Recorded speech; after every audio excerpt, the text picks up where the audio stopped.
For the United States to be successful, they have to be able to play both offense and defense. Offensively, the CHIPS Act is a great first step to developing our own capability. But on the other hand, we also have to limit, or at least not assist, our potential adversaries in the development of their semiconductor industry. So it's interesting that the United States is spending, for example, over $50 billion on the CHIPS Act, of which $2 billion is going to specifically towards assisting in the development of legacy semiconductors for the automobile industry and for military systems.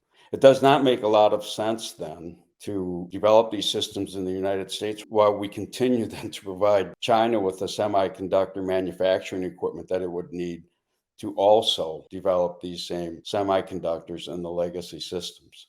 Matt Pottinger, who is the former deputy national security advisor, recently was cited as stating that we've essentially seen this movie before where China's been able to gain access to US technology and then they subsidize it to the point that they end up dominating the market. So we've seen this happen with solar panels and we've seen this happen with 5G technologies.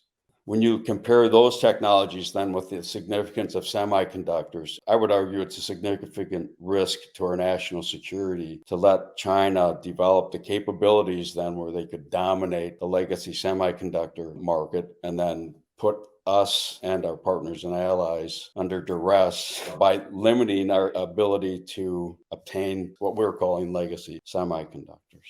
I think the former National Director of Intelligence, Mr. Ratcliffe, highlighted not too long ago the vulnerabilities that the United States has if Chinese semiconductor or their components are in anything from the mobile telephone that you use to the computers that are controlling our electrical grid, not to mention the Chinese semiconductors and chips that are in our military equipment. That exposes the United States to a number of vulnerabilities that are well beyond supply chain issues. It's how these semiconductors could be manipulated then to do certain things, to capture information that we would prefer that our adversaries don't have. It's a significant risk.